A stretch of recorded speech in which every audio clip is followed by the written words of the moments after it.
Я приветствую вас, дорогие друзья, уважаемые гости и подписчики моего канала. Всем большое спасибо за то, что пишете комментарии, добавляетесь и обсуждаете все происходящее в этих комментариях. И, кстати, о комментариях. Много было запросов, вопросов. А где же Карасев? Где же он пропал? Вынужден открыть страшную тайну, но это только украинцы могут понять, наверное, 100%, что дважды мы пытались, собственно, встретиться с Вадимом Юрьевичем, и все это, как говорится, на полуслове, обрывали проблемы с энергетикой. То у меня, то у Вадима Юрьевича, но, надеюсь, сейчас все получится. Вадим Карасев со мной на связи. Вадим Юрьевич, здравствуйте.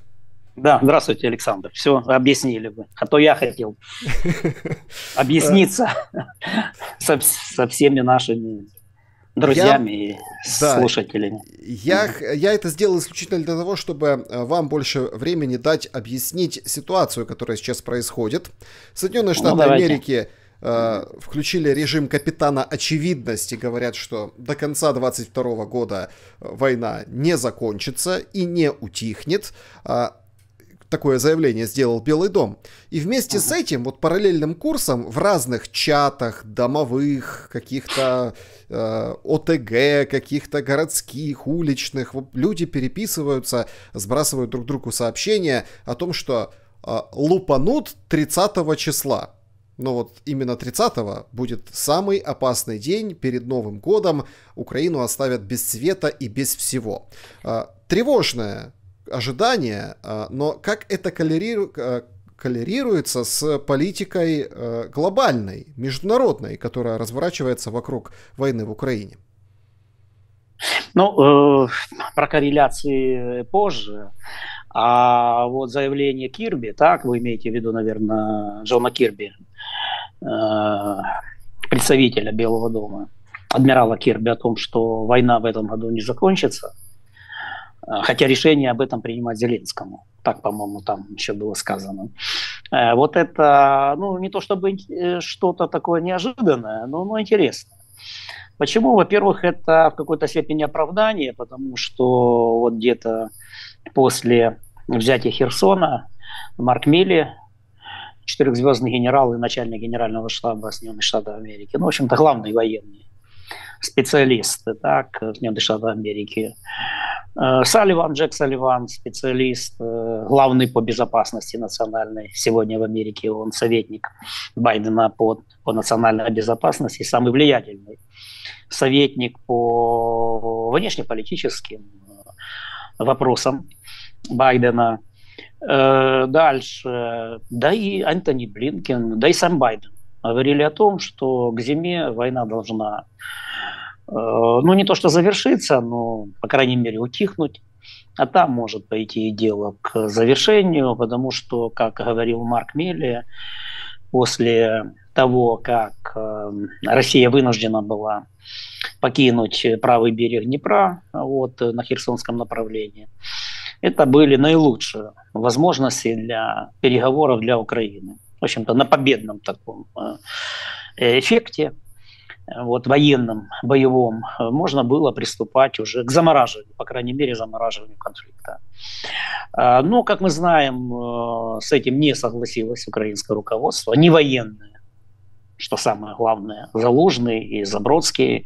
Вот еще, по-моему, в октябре написали вместе статью, 2 боевых генерала, один сейчас народный депутат, герой Украины, ну, второй в дополнительных рекомендациях не нуждается, Валерий Залужный, главком вооруженных сил, написали статью о том, что Украина может, у нее есть возможности продолжать боевые действия и не только освобождать левый берег вот, Днепра, вот, я имею в виду по Херсонскому направлению или Запорожскому направлению, то есть освобождать и Азовское побережье, побережье Азовского моря, ну, идти на Крым и дальше идти.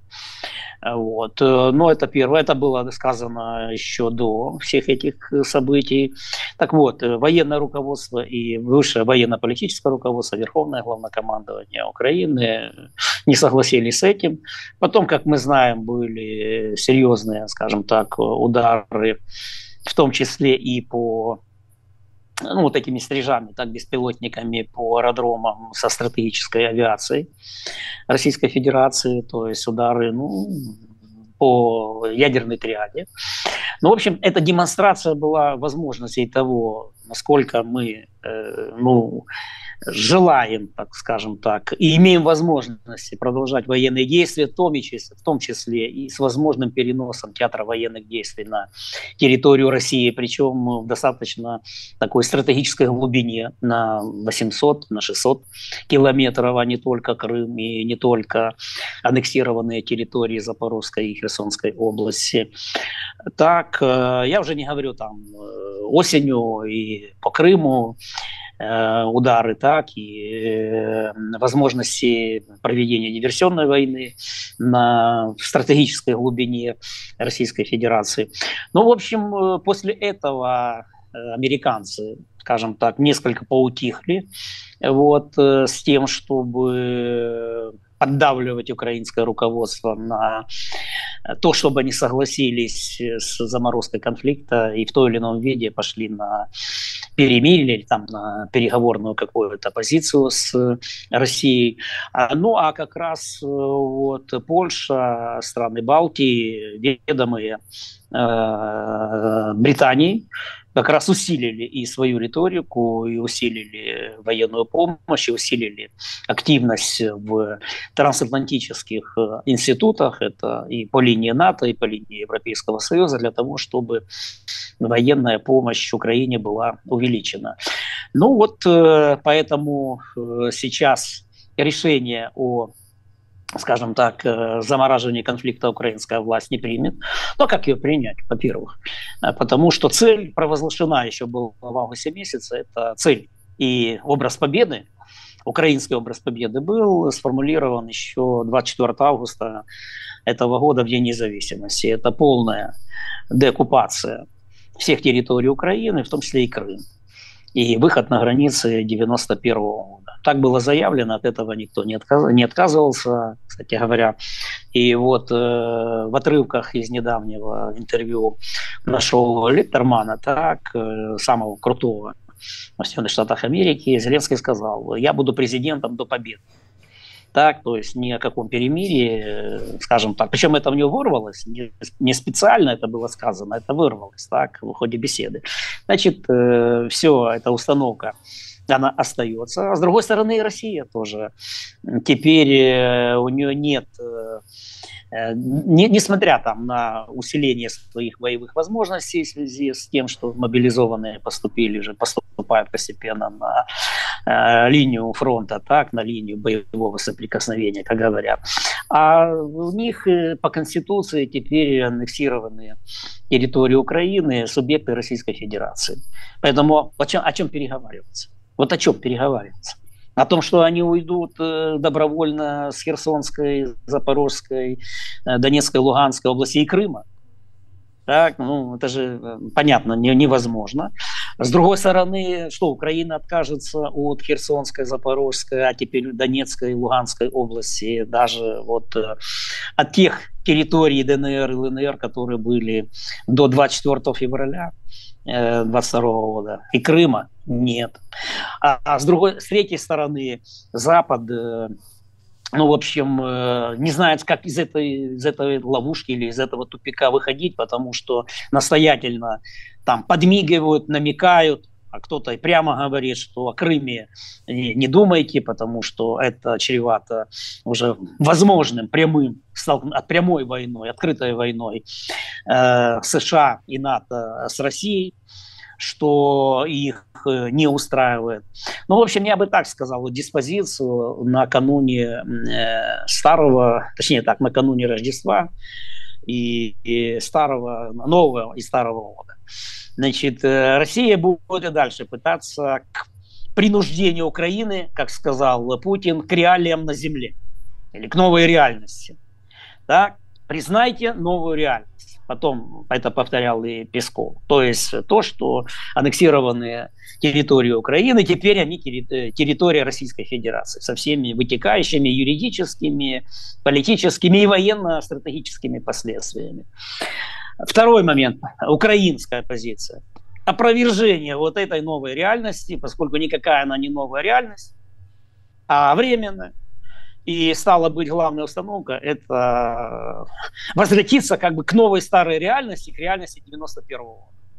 Военно-политической, административной и государственной реальности 91-го года.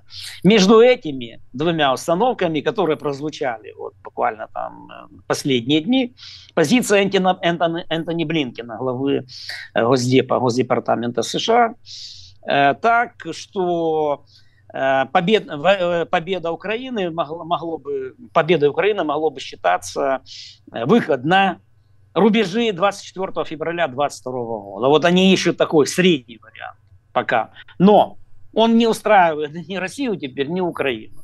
И вот на этом зависшем, скажем так, на этом зависании, ну, почти как у нас зависал интернет, когда мы с вами писали предыдущую, так и не поступившую в эфир программу. Вот на этом зависании и мы провожаем 22-й год, военный год, и встречаем 23-й год. Все-таки, я думаю, в первой половине 23-го года война закончится. Ну так а фейерверк будет? Фейерверк 30 декабря, но победных пока фейерверков не будет, так, вот, да, и может быть новогодние, если они не запрещены, я не знаю, запрещены сейчас они или нет на территории Украины, вот, но вот эти все удары, 22-го, там, возможный удар, там, 30-го удар, понимаете, но, во-первых, если уже все ждут 30-го, значит, уже эффект неожиданности не будет, так, эффекта неожиданности. Дальше. Значит, будет где-то... в чем большая разница, 30 или 29? Да?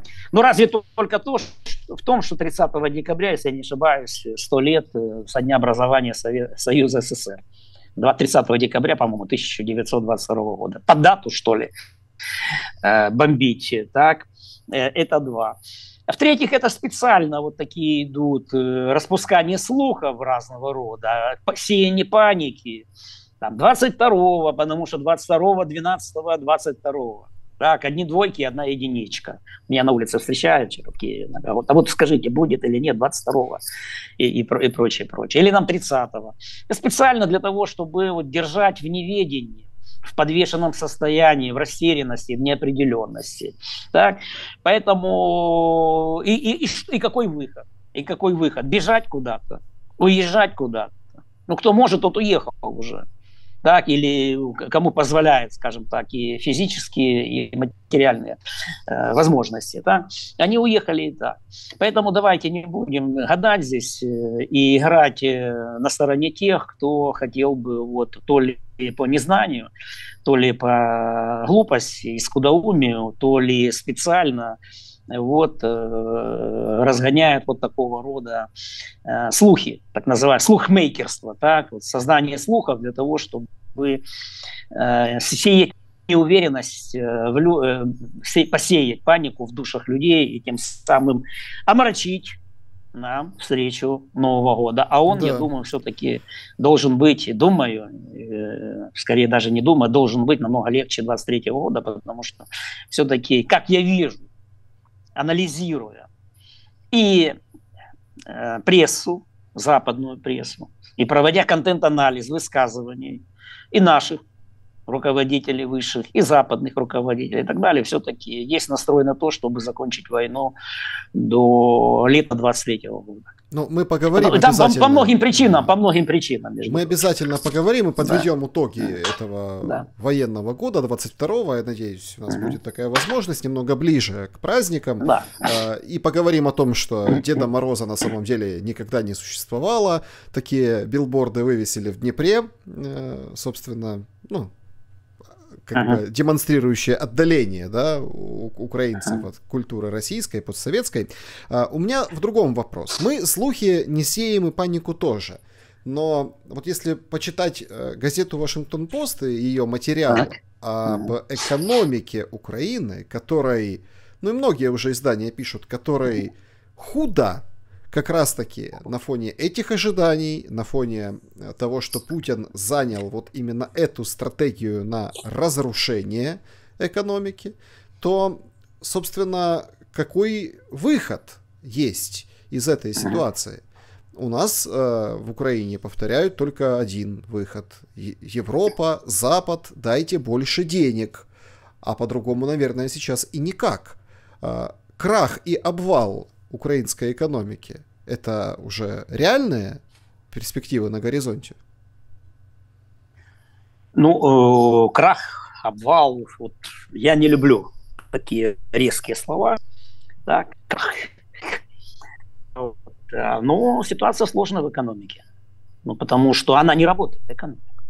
Но если удары по инфраструктуре, электроэнергетике, по компьютерным сетям, по зависанию интернета, так, то экономическая стоимость войны, я пока не говорю о политической стоимости войны, о гуманитарной стоимости войны, а экономическая стоимость войны, она высокая по сравнению с Россией. Ну, у нас падение 33% уже официально, но плюс еще, вот Шмыгаль говорил во Франции, на доноров, так, энергетических, так называемый энергетический Рамштайн, что еще плюс 9, может быть, в следующем году, и плюс 5 еще. Насбанки там добавили. Вот. 2 стали литейных завода, Mittal Steel, так, ну, ArcelorMittal, да, в Кривом Рогу. Мариупольский, где металлургический комбинат? Нету. Сталь не вырабатывается. Пока мы худо-бедно так еще прошли благодаря зерновой сделке. Так что равные экспорты. Вот. Поэтому ситуация в экономике тяжелая. Тяжелая. Так, 1/3 поступлений в расходную часть бюджета – это только внутренние источники. Налоги и таможенные сборы. 2/3 – это внешняя помощь. Ну, понятно, что так войну вести долго, в длинную, в долгую, Украине невозможно. И вот при этом, скажем, при таких раскладах, а какие это расклады? Ну, военная помощь идет с Запада, но Запад не вступает в прямую войну. А почему? Ну, потому что он опасается втягивания в новую мировую войну. А почему опасается? Да потому что, ну, я не говорю там о ядерном факторе и других, скажем так, приоритетах, ну, например, китайском приоритете Соединенных Штатов Америки. Да. Кроме британцев, у которых там своя линия, они хотят действительно, чтобы Украина, желают этого скорейшего, освободила Крым, потому что британцы хотят в Черное море зайти. Ну, конечно, помочь Украине построить военно-морской флот, укрепить как морскую державу, но, в общем-то, быть тут своими, говорится, в этом регионе, что тут Черное море, Кавказ, Каспий, в общем-то, туда. Вот. Так, а чтобы тут ни турки, ни русские господствовали на Черном море. Ну, и Азовское море, тут понятно, что если будет освобождение Крыма, то понятно, что и Азовское море, оно автоматически опять возвращается под контроль Украины. Ну, в части территориальных вод Украины, так, там, где договорились по закону о море, Азовском море 2003 года в рамках Большого договора, еще подписано в 1999 году. А вот это отдельный был закон 2003 года. Так вот, у британцев, но у американцев другая. Вот это немножко другие приоритеты. Так вот, как делать? Ну, во-первых, можно прямо финансировать расходы людей, доходы людей. Вот было предложение, так понимаю, наших экспертов, экономистов, чтобы вот западная помощь шла там на руки конкретному человеку, потому что доходов нет, жить-то надо на что-то, так, многим, а запасы и заканчиваются. Сразу сейчас напишут популизм, где это видано, нет. Что это такое. Но во время войны не то. Это война это же, скажем, чрезвычайное положение. Оно же исключительное, поэтому это же не в этом. Но, по крайней мере, такие предложения были. Так? Но Запад пока как бы скептически относится к таким позициям, потому что надо еще к 30 миллиардам, которые собирались они дать на 23 год, надо добавить еще столько же, наверное. Я не знаю там по цифрам конкретно, но это уже большие деньги с учетом и военной помощи и прочего. Так нет, вот здесь просто, извините, я не просто так я вгрызаюсь в эту тему, потому что это действительно это очень волнующая история. Вы говорите, 30 миллиардов, нужно добавить еще столько же. Да по 100 евро в месяц оставшимся в Украине. Это не такая большая сумма, как кажется на первый взгляд. Она небольшая на первый взгляд, но все равно это дополнительно, да, каждому. Давать на руки, это для человека... Нет, ну давайте так, ну что значит большая, небольшая? Для конкретного человека, может быть, это большая сумма. Это примерно, сколько там, 44 тысячи гривен, да? Нет, я для государства имею в виду, да. Да, 4 тысячи для каждого. И для, ну, наверное, если в масштабе страны, то это достаточно много. Так, учитывая то, сколько осталось все-таки. В Украине, ну, 20 чем-то есть сейчас. Это раз. Благодарю. Ну, я к чему говорю? Да, мало, немного, но пока эту тему обсуждают, но большого прогресса, как говорят таким казенным, суконным языком, в этом вопросе пока нет. Второй момент. Значит, надо усилить что? Военные возможности Украины для того, чтобы обеспечить наступление и быстро закончить войну. Чтобы война не ложилась, политическая и экономическая стоимость войны не была настолько высокой, так, чтобы, во-первых, потом было меньше все-таки ресурсов для восстановления экономики, а во-вторых, которая бы, ну и военные возможности подорвала бы. Потому что воюют экономиками. Воюют экономиками. Тылом. Без тыла, хорошего тыла нет фронта. Так вот, это поэтому если тыл, так, и стратегическая глубина у вас, и экономика у вас не вытягивает, значит, ситуация какая? Либо существенно увеличить экономическую помощь, что пока проблематично, и либо существенно увеличить военные возможности наступления и завершения войны. Потому что дальше война на истощение, она превращается, скажем так, выигрывает в этой войне на истощение, выигрывает время. Не мы, а Российская Федерация, например. Потому что у них, по крайней мере, да, будут сказываться санкции и так далее, но ресурсов намного больше для того, чтобы самостоятельно вести войну. Я подчеркну одну такую вещь, что современные войны, вот современная межгосударственная война, а современная межгосударственная нынешняя война, она межгосударственная. Это никакая там не спецоперация, не гуманитарная операция, не полицейская миссия, не гуманитарное вмешательство. Так, как это там в Ираке, в Афганистане, в Грузии было. Там межгосударственная регулярная война. Так вот, одностороннее ведение войны могут себе позволить только сверхдержавы. А в этих войнах, почему? Потому что в этих войнах межгосударственных очень большую роль играет усиление военного и экономического потенциала. Потому что вот, например, сталелитейная экономика, производство стали, хорошо, на экспорт.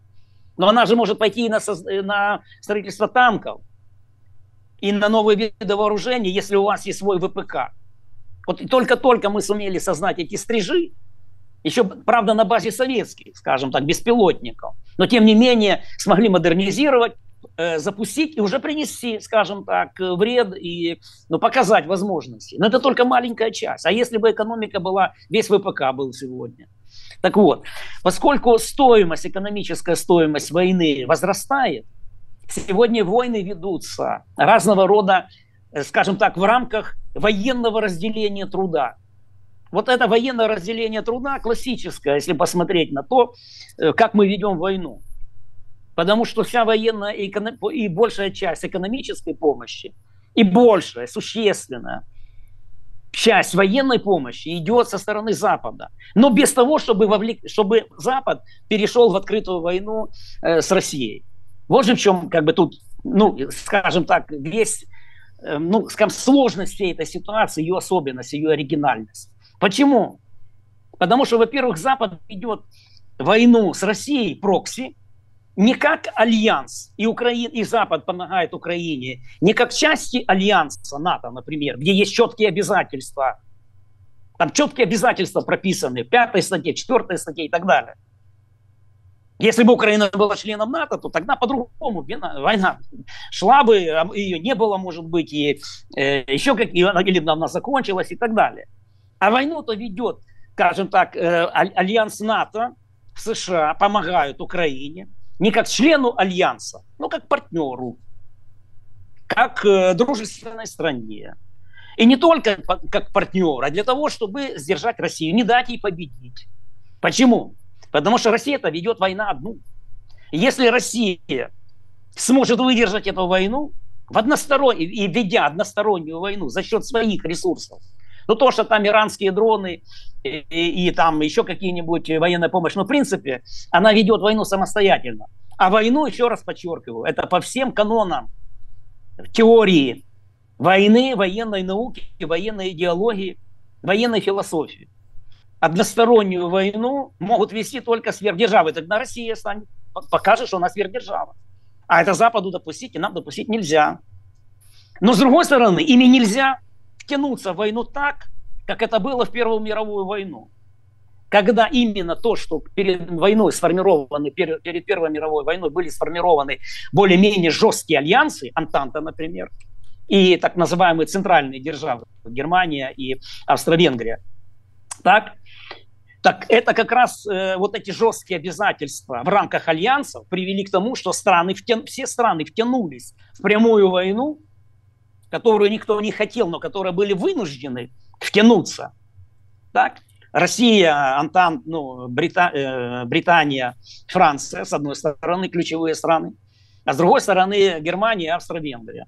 И это привело к тому, что Первая мировая война, она на Западе так считается, потому что для них Вторая мировая война, как бы немножко была, Восточный фронт для них был как-то немножко далеко. А вот Первая мировая, великая, как они говорят, война, она привела к таким разрушительным последствиям для Европы.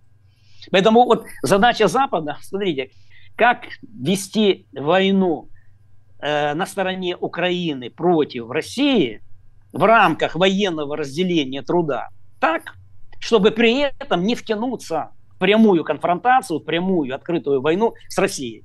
Вот отсюда вся вот эта тактика разумной осторожности, предоставления вооружений. Это вот идет постепенно. Это патриоты тому, что и так далее. Да, это какой-то не пример. И еще, вот может быть для того, чтобы, скажем так, образность, какую-то метафору, хотя, конечно, любая образность или там метафоричность, она, скажем, может и вредить точности анализа. Вот представьте себе, так, когда пациент живой и так далее, но у него там пересаженное сердце. Или, вот у нас, я не помню, кто-то сравнивал, экономика у нас внешняя, фактически сегодня, военная поддержка внешняя, но воюет армия наша. Руки-ноги целые, в хорошей форме, бьем, ударяем, удар хороший, контрнаступление, контрудар и так далее. Представьте, боксера, который хорошо боксирует, двигается по рингу, но внутренние органы, например, сердце, да, присоединено к какому-то аппарату внешнему, который рядом стоит, генератору энергии.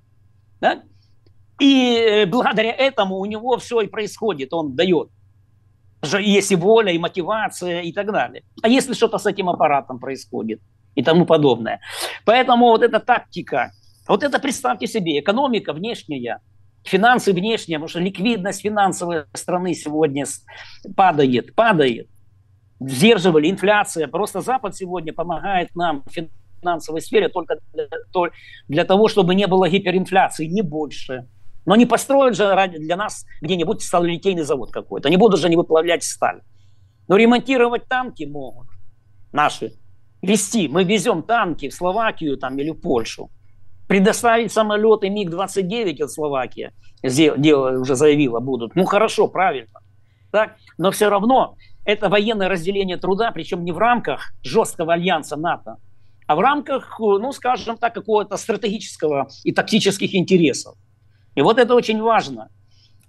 Первое, что важно. На весь год 23-й Запада может не хватить для того, чтобы помогать полноценно экономически, финансово, военно-стратегически, военно-технически.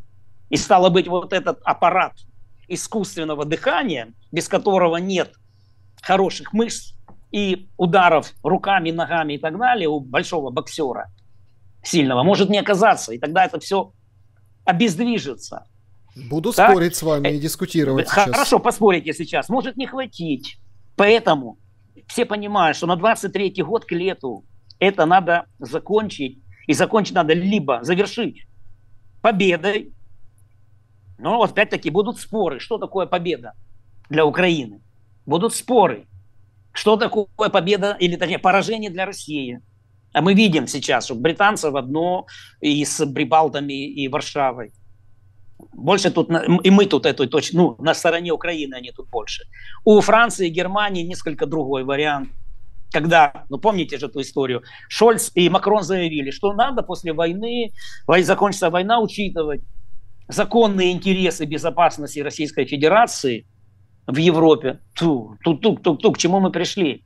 С этого же Россия начинала всю эту, скажем так, игру, потом войну, ну, начиная с ноября 2021 года. А сказали бы об этом в 2021 году, а вось бы и не так все. А прибалты сказали, а прибалты ответили, а что это такое, непонятно. Американцы пока вот в таком, скажем, лавировании, они лавируют где-то между британской и англосаксонской, скажем, или британской, точнее, позицией, так, или британо-восточноевропейской позицией.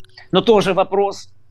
Дальше, что это будет победа означать для в целом для европейской безопасности, раз мы уже коснулись вот этих заявлений Макрона и Шольца, потому что вопрос сводится к чему? А вот закончится война, так? Чем она должна закончиться? И что, она должна закончиться, вот судя по логике Макрона и Шольца, тем, что безопасность будет с Россией, как еще в самом начале, вот в первом интервью говорила Меркель, потом она, правда, сдала назад, что она не видит возможности для европейской безопасности без участия России. Или без России.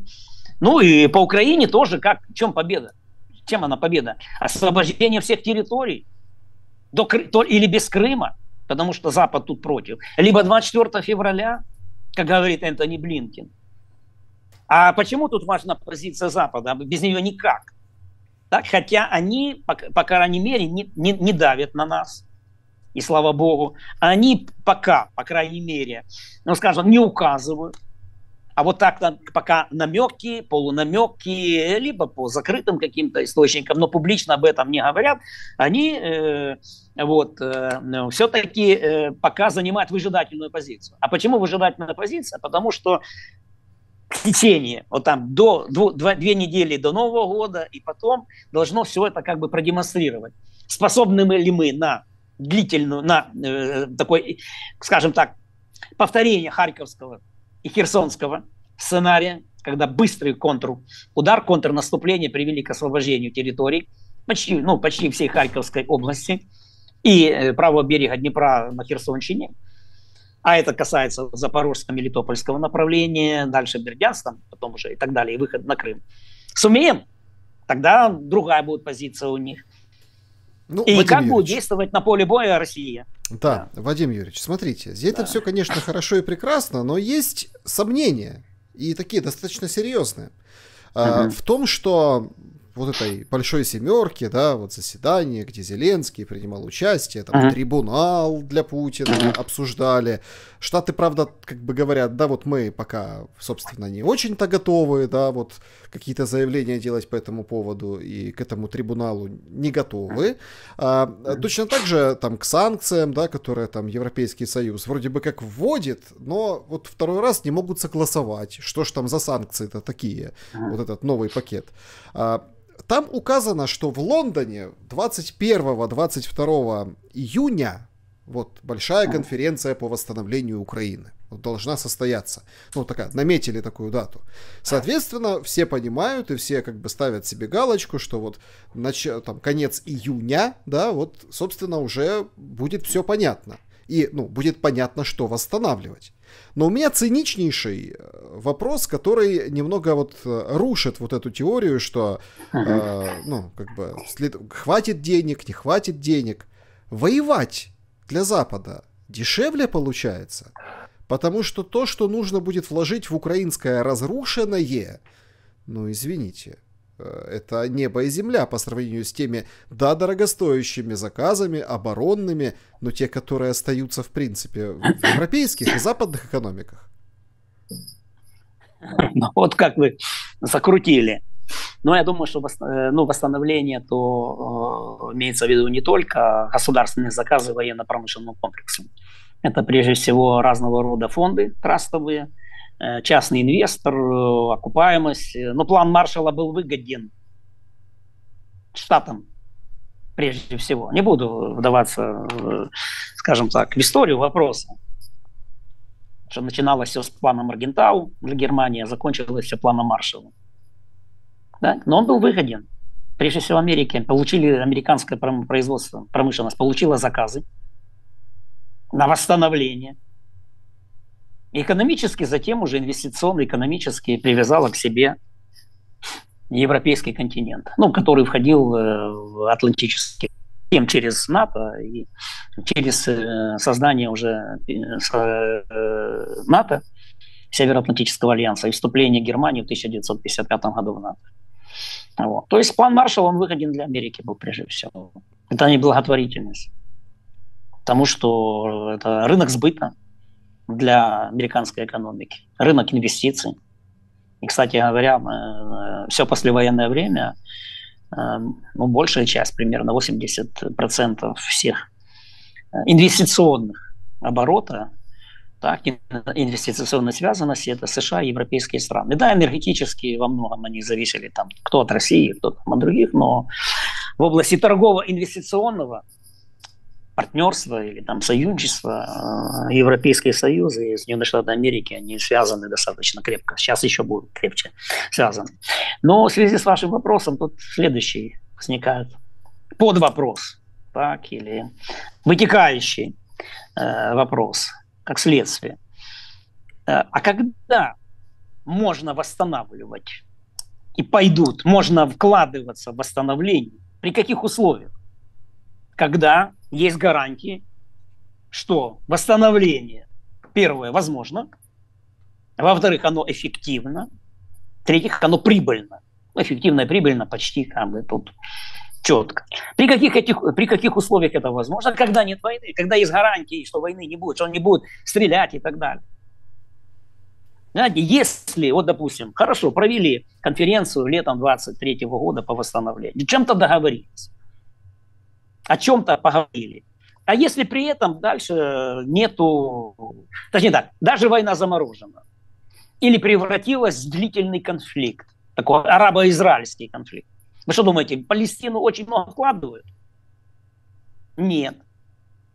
Или в Израиль, да, вкладывают, но Израиль защищен.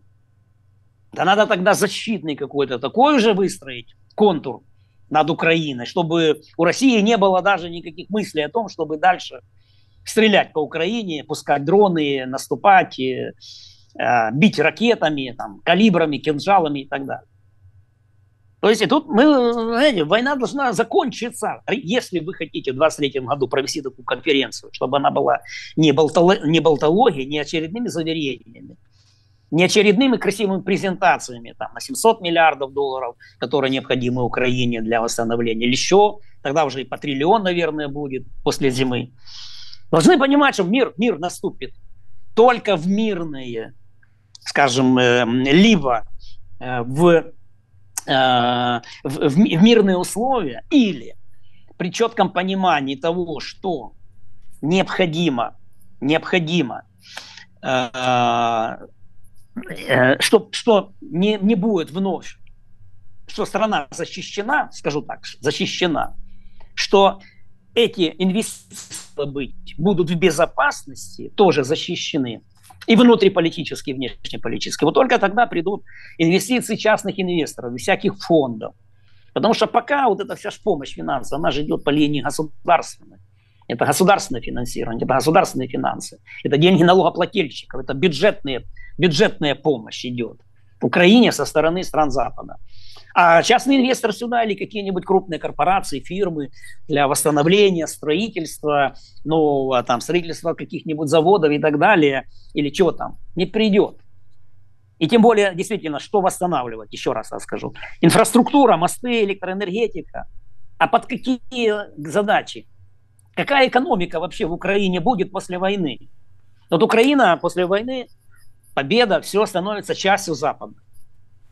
частью Запада, так? Членство в Европейском Союзе, членство в НАТО, вот я так прогнозирую. А какая экономика от Украины нужна в рамках европейского разделения труда? Аграрная? Но это одна история. Аграрно-промышленная, с упором на индустриальный сектор, на восстановление заводов, новых, с новыми технологиями, не индустриальный комплекс. А не знаю, а нужно это Западу или нет, не знаю. Не знаю.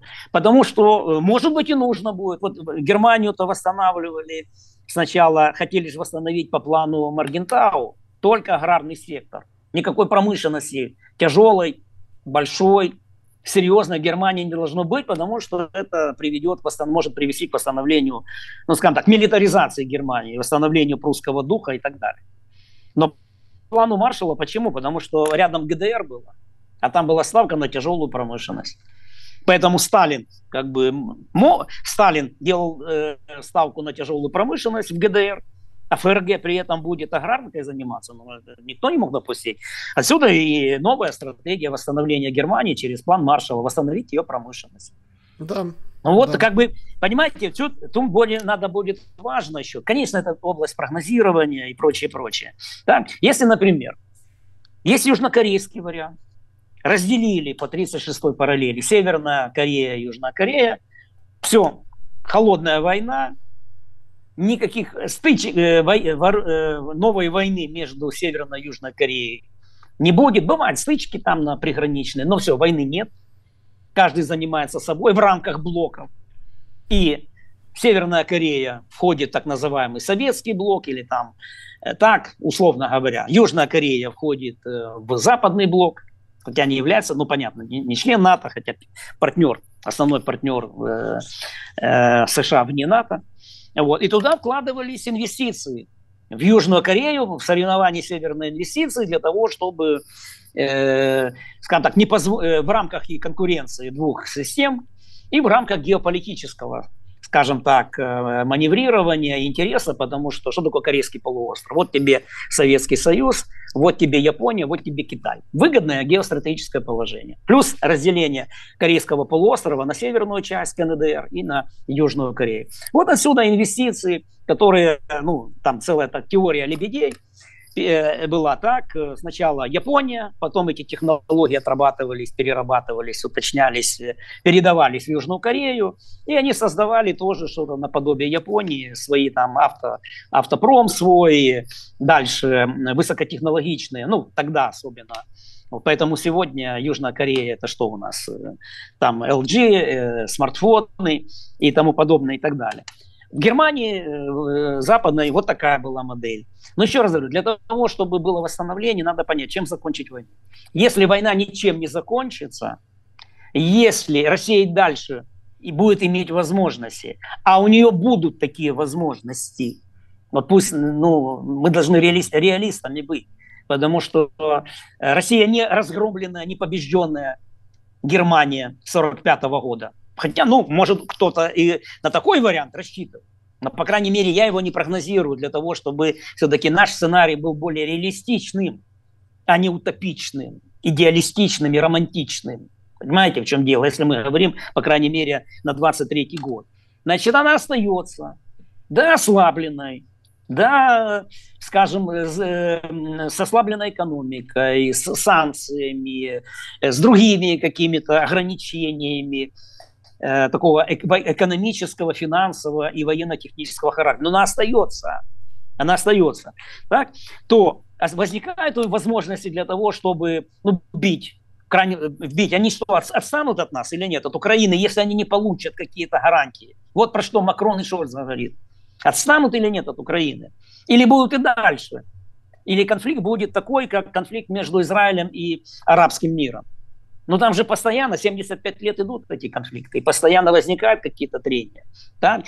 Вот тебе Израиль, вот тебе Сирия, вот тебе Палестина, западный сектор реки Иордан и сектор Газа. Так? Вот тебе напряжение в Египте, самая большая арабская страна. Так? Но как-то эти конфликты могли удерживаться. Почему? Все-таки не перерастали вот этот длительный арабо-израильский конфликт, не длительный он, но не перерастал в большую межгосударственную регулярную войну. Почему? Потому что их сдерживали сверхдержавы. С одной стороны США, с другой стороны Советский Союз. А сегодня и Россия, которая там Сирии помогает, или там неплохие отношения, и с Израилем, кстати говоря, и с Египтом, как и в Америке. Самый большой военный реципиент или получатель военной помощи, ну, по крайней мере, до войны в Украине, был кто? Египет, с одной стороны, и Израиль. Потому что так вот американцы лавировали, чтобы не допустить большую войну. Укрепляли и тех. А стало быть, если есть равновесие в военно-техническом обеспечении, уже трудно начинать войну, уже стрёмно, уже считаешь издержки, считаешь стоимость этой войны. Что потерять, да. Так вот, ситуация вот в чем. Смотрите, восстановление. Так мы можем говорить. Но Россия будет иметь возможность, будет иметь возможность бить по Украине. Дальше. Возьмут ли Украину в НАТО? Ну, может быть и такой вариант. Возьмут Украину в НАТО. Но тогда Россия тоже не согласится с этим. Значит, к чему это веду? А вот то, что говорил Блинкен, и что говорил Байден, и что говорят американцы, в отличие от британцев, поляков, балтов, и позиция которых ближе к Шольцу и Макрону. Потому что, еще раз говорю, видите, обратите внимание, я не случайно в самом начале сказал о контент-анализе, который провожу ежедневно, анализирую высказывания всех чиновников и всех вовлеченных сторон. Блинкен сказал, и Байден сказал, война закончится за столом переговоров. Очень важно, потому что, например, так и не было каких-то реальных переговоров, взаимных гарантий безопасности или там невмешательства в арабо-израильском конфликте. Поэтому он и длится 75 лет. Так, я Иран там еще не сказал, так, вовлечен в это все дело. Дальше. Нет подобного рода, скажем, длительные конфликты, которые мы знаем, так, там тоже не было за столом переговоров и так далее. Ну, например, иранско-иракская война началась в 1980 году после революции в Иране. Длилась 8 лет, около 1 миллиона погибших, но она ничем не закончилась. Просто ни у кого не было сил, никакого договора, просто перестали стрелять и разошлись. Саддам начал заниматься собой, Кувейтом, там, Иран собой заниматься начал. Сейчас ситуация другая, по-другому, потому что американцы разгромили суннитский Ирак, он стал сегодня шиитским, и шиитское большинство сегодня избирает свое правительство, а это правительство шиитское, значит, оно проиранское. Приехали, как говорится. Так? Но это другая история. Да, это так вот, почему за столом переговоров? Потому что должны быть подписаны какие-то соглашения и даны какие-то гарантии. Почему сейчас нельзя, не может Запад сдерживать, вести себя так, как действовал в арабо-израильском и действует в арабо-израильском конфликте? А потому что Россия сама участник этого конфликта. Раньше Советский Союз и Россия, они, скажем так, были смотрителями за конфликтом, сдерживали воинственные порывы своих клиентов. А тут сама Россия участвует. Поэтому, знаете, многие говорят, так может длиться конфликт, может длиться, но это не выход, потому что у нас экономика будет стать. Мы можем сказать, война до 24-го, 25-го, а экономика что?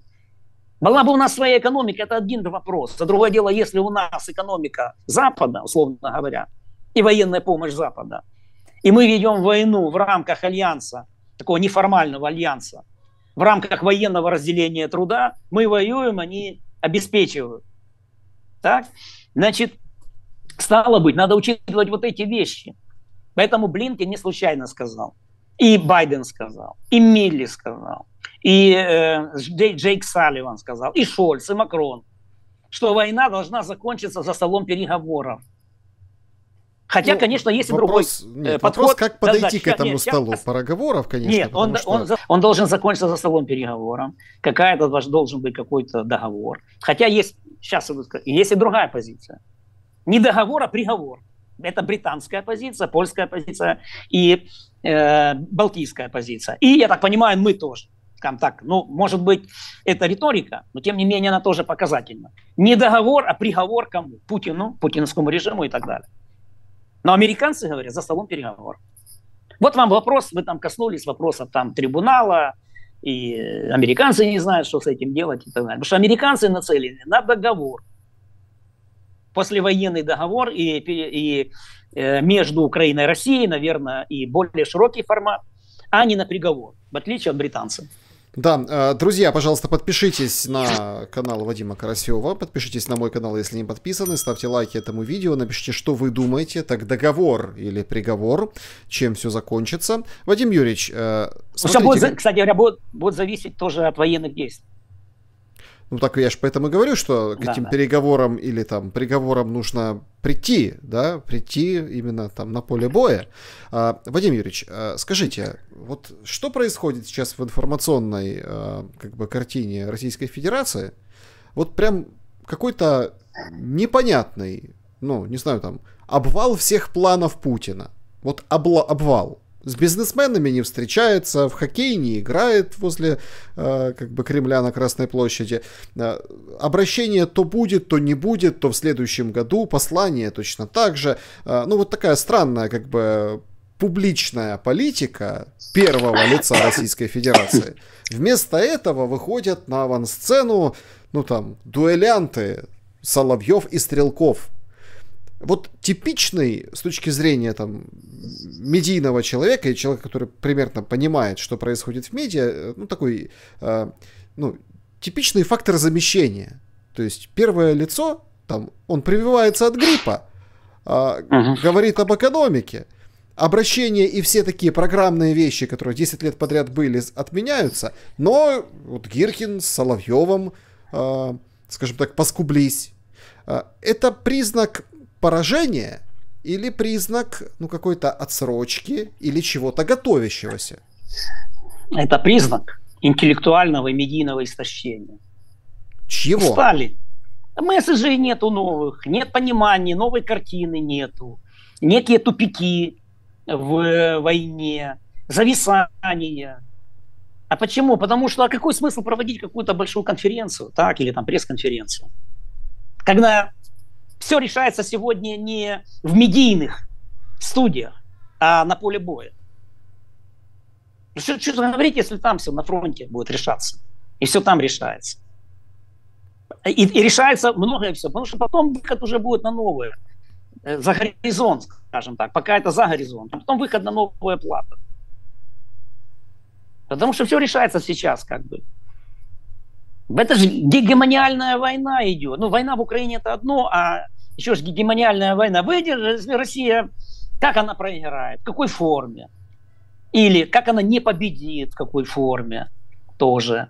Это же важно. Как Китай и Россия будет. Сохранит ли Запад свою гегемониальность? Или переход в новый миропорядок, скажем так, великих держав, соперничество великих держав. Великодержавный мир, мир великих держав. Или однополярное продолжение, или там восстановление, или переучреждение однополярной гегемонии сейчас. Ну вот это как бы, а это все мелочи, понимаете, мелочи. Давайте все-таки смотреть не в эти пузыри медийные, так, это все медийные пузыри. Вот. О чем говорить, когда сейчас главное это не столько слова, сколько дела, пушек, ракет, наступлений, знаете, и крики солдат, ведущих, скажем так, борьбу, войну на поле боя. Крик сегодня главное, и звуки мух. Помните, была такая Петр Мамонов, рок-группа. Звуки мух, это звуки пушек, ракет, снарядов, шахедов. Они более весомы сегодня и более судьбоносны, нежели там какие-то, скажем, медийные перепалки. Они просто как бы, ну, знаете, это все настолько комаринно, я бы сказал так, настолько это все не к месту и не к столу, как говорят, будет сказано. Но еще один момент хотел бы, поэтому я даже не хочу, я не путиновед. Понимаете, это идите, там есть целый, это как его, целый, скажем так, отряд спецбойцов, путиноведов, которые начинают свои, скажем, эти, как его, эфиры там каждый день с того, что там Путин напился или упал, или что там, так скажем, дальше, или там уехал, или где-то спрятался, или в Африку будет бежать, или там в Венесуэлу, либо в Тайгу и так далее. Их очень, я не буду забирать хлеб у этих, ну, скажем так, говорливых ребят, так, путиноведов. Я не путиновед. Но еще хочу вот тут добавить одну такую вещь. Переговор и договор, как решается на поле боя. Но надо понимать, если война есть инструмент государственной политики, реализации государственного интереса, и война как способ, или даже как форма, в которой участвуют или там борются между собой, соперничают, воюют суверенные государства, это одно. Она завершается договором. Когда война контролируется политикой, война – инструмент политики. А может быть и другая ситуация, когда война выходит из-под контроля политики и становится самодавлеющей целью, и политика становится продолжением войны другими средствами. Не война – продолжение политики другими средствами, как учил Клаузевиц, а политика становится войной другими средствами. Например, война с террором, которая бесконечна. Потому что война становится самодавлеющей. Так вот, надо главное, вот, я думаю, и Запад, почему, или точнее так, Байден, как опытный, все-таки опытный политик, опытнейший политик. Кстати говоря, Путин тоже опытный политик. Они действуют в логике того, чтобы война не вышла за вот эти рамки, которые дает политика. Знаете, не вышла за эти рамки. Поэтому отсюда вот и помощь, вот так она идет, как она идет, а не так, как мы бы хотели. Почему? Потому что если война становится самодавлеющей, и война, и политика становится продолжением войны другими средствами, вот это с точки зрения, или по мнению Байдена, так, и я думаю, что не безосновательному мнению, это уже путь к Третьей мировой войне, которую они не хотят. Ну, по крайней мере, я не хочу там зарекаться, но не хотят. Так вот, когда война становится политикой другими средствами, ну, например, как война там с террором, какие-то полицейскими, это надолго. Афганистан, Ирак, вот вам показывают. И не всегда успешно. Тогда действительно война может закончиться приговором. Но это очень надолго и ненадежно, мне кажется. А вот договор, вот в этом смысле, на что нас направляет и Блинкен и так далее, это, ну, скажем так, более надежная вещь. Но что не исключает, конечно же, сделать все, чтобы мы освободили все свои территории оккупированные. Да, Вадим Карасев, я благодарю вас за ваше время и ваши мысли. Спасибо, дорогие друзья, спасибо, Александр, за то, что были вместе с нами. Берегите себя, всем добра и света желаем традиционно. Увидимся.